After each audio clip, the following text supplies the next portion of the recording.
Chapter 1, Mishnah 2. The previous Mishnah listed items that are considered connected with respect to the touch of a Tevul Yom according to Beis Shammai. This Mishnah lists items that are considered connected in this way according to all opinions. If one piles challah portions on top of one another with the intention that he would not separate them, but rather he intends to bake them together as one large dough, and the Tevul Yom touches one of the portions. Or if someone bakes thin cakes of terumah and places one cake on top of the other cake, after they have formed a crust in the oven, and the Tevul Yom touches one of the cakes, all the portions or cakes become pasul.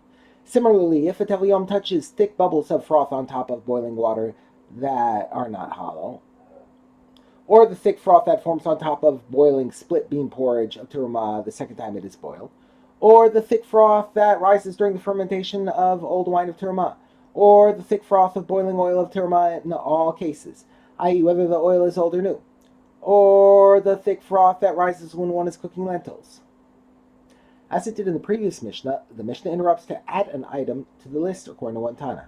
Rabbi Yehuda says, also if a Tevul Yom touches the thick froth of boiling tofach, all of these are considered to be connected, and therefore they will all be tame, i.e. pasul, if one of them is touched by Tevul Yom.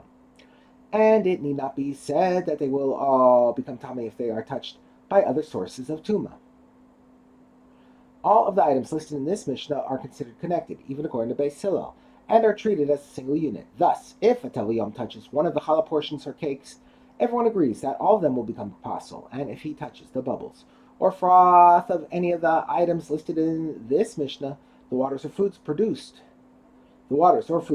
the froth or bubbles become pasul as well, because the thicker bubbles or froth are considered part of the food or liquid that produces them according to all opinions. This is true even when they are touched by a Tevul Yom, whose tumah has mostly departed. It is certainly true if they are touched by an avatuma or rishon latuma.